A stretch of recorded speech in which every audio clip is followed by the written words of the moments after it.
ဝေးရောက်သမီးတွေ့ရေချာမြေချာတိုင်းတစ်ပါးမှာအပျော်တွေနဲ့သမီးလေးရဲ့နေ့ရက်တွေလင်းမျောနေသလားနှလုံးသားရဲ့အလုံးနောက်လိုက်မိတဲ့အခါအမောင်ညာတဲ့အပျော်တွေရဲ့ရမကာဖြစ်နေသလားမိဘတွေရဲ့ရင်ထဲတောကစိတ်နဲ့ပူလောင်နေရတယ်မှတ်ထားပါသမီး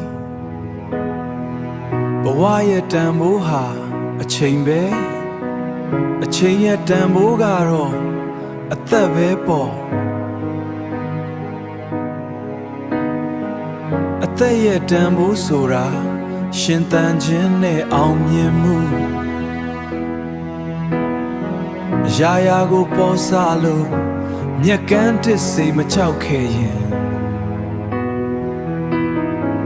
အောင်မြင်ခြင်းလမ်းတွေဟာကြည်မွပျက်စီးသွားလိမ့်မယ်မပြည့်စုံခြင်းတွေနဲ့ဘဝဟာမုံဝါလို့အနာဂတ်မဲ့တဲ့ခရီးသွားလူသားတစ်ယောက်မဖြစ်စေခြင်းဘူး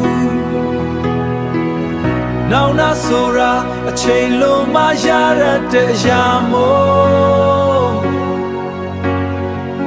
အမားကိုသိမြင်ပြီးအတိတရားတွေဝင်ပါတော့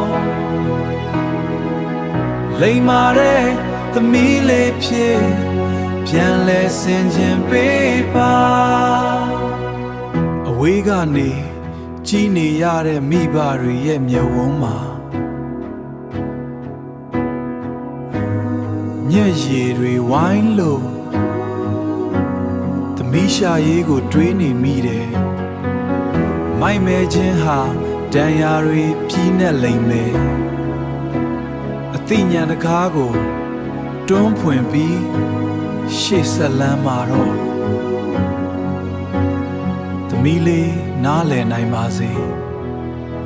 အသိဉာဏ်တကားတွေပွင့်ပါစေဖေဖေမေမေရဲ့ဆူတောင်းတွေသမီးစီ